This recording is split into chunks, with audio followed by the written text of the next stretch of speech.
mix up a new batch of potting media. We've been going through a lot of it, trying to get this transplanting done before winter. So we're doing recipe number 28. Let's walk through it. Okay, so the first ingredient is grower grade brown pit moss. It's a peat alternative made out of recycled cardboard. And I pre-moistened it because it's very dry otherwise. Now see how much water is coming out the bottom. Once I add 1 part of biochar, we're going to see if we can soften up that water. This is fine biochar, and that's going to help mitigate for the coarse wood chips that we're using. Let's take that for a spin.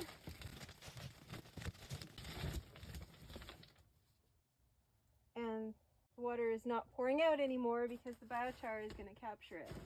So that's one of the functions of the biochar in this recipe, water retention. It's already doing its job. Amazing. Now we're going to add 1 part coarse wood chips.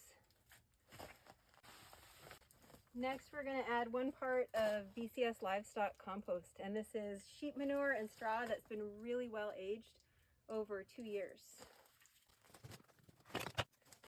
Our last ingredient is wool pellets. So the sheep are helping us out in more than one way. We have the sheep manure compost, and we have sheep wool that's been pelletized. And we're using half a part. I'd love to use a whole part, but this is my most expensive ingredient, so I limit the volume of it. I'm going to get everything nice and moist.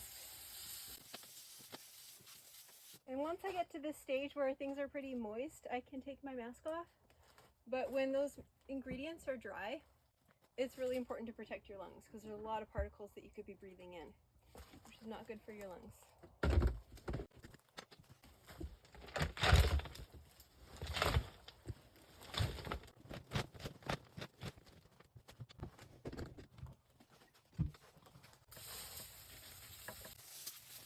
It does take a few applications of water to get the water to really penetrate through the whole mix.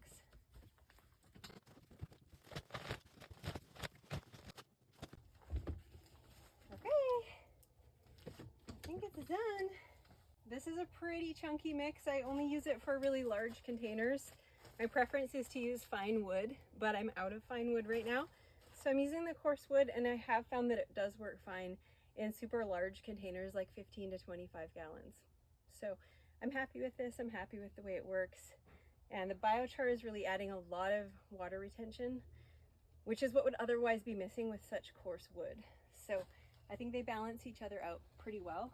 And then the wool pellets also add moisture retention. They act like a sponge. And then the compost from BCS livestock adds nutrients. And the pit moss is the peat alternative. It kind of acts like a glue and holds the whole thing together. So that's recipe number 28. And yes, I have tried 28 different recipes. I really like this one because it's simple to remember the recipe. It's 1 part of everything up until half a part of the wool pellets. I also just like the way that it performs. So I use different recipes in different situations, but this one's been working really well for large container applications.